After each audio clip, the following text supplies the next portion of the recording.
Justin Trudeau l'avait promis, une fois élu, il mettrait en place une enquête nationale pour savoir ce qui était arrivé à des milliers de femmes autochtones tuées ou disparues au Canada.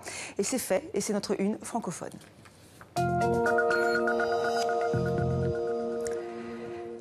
Elles ont été tuées ou elles ont disparu dans une certaine indifférence, mais leurs familles, leurs proches se sont battus pour qu'elles ne tombent pas dans l'oubli.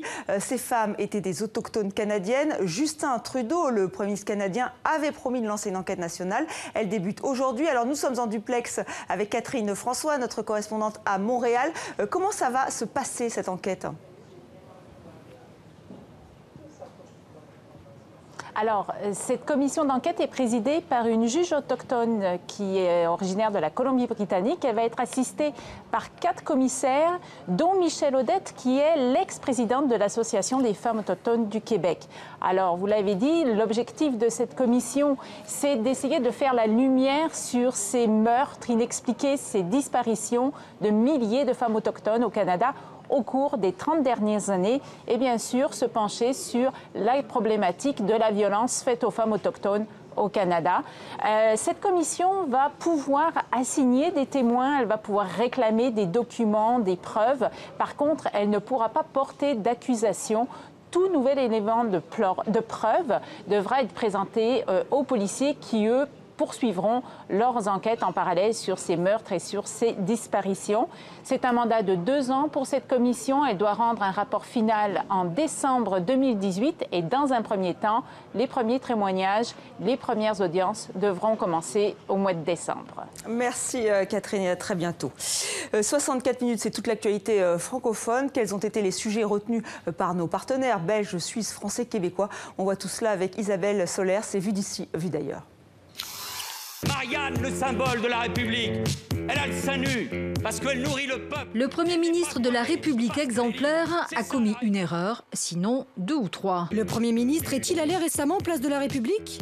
Car cette Marianne ne montre pas son sein. Mais oui, cher Manuel, si la première Marianne en 1794 montre bien son sein, depuis, tétons et cheveux se sont fait rares. Au 19e siècle, la femme doit être couverte. Parce qu'une femme, les cheveux détachés, c'est une prostituée. Donc elle est couverte. Et que par ailleurs, la Marianne étant une allégorie, le bonnet phrygien qu'on lui met sur la tête, c'est le symbole de la liberté. Bref, un recadrage en règle. On ne marche pas impunément sur les pieds de Marianne. La France a ses 35 heures. La Wallonie va tester, elle, la semaine des 4 jours. Premier essai sur les emplois pénibles. Tant que tout va, les articulations, le dos et tout ça, ça va, il n'y a pas de souci. Évidemment, le jour où on est croqué, c'est plus complexe. Constat sans appel, c'est à partir de 45 ans que l'absentéisme explose. Une des mesures logiques pour lutter contre l'absentéisme, c'est d'envisager de manière rationnelle et non pas purement idéologique, une réduction du temps de travail ciblée, donc sur les 60 ans et plus. Pas encore la semaine des 4 jeudis, mais déjà un début.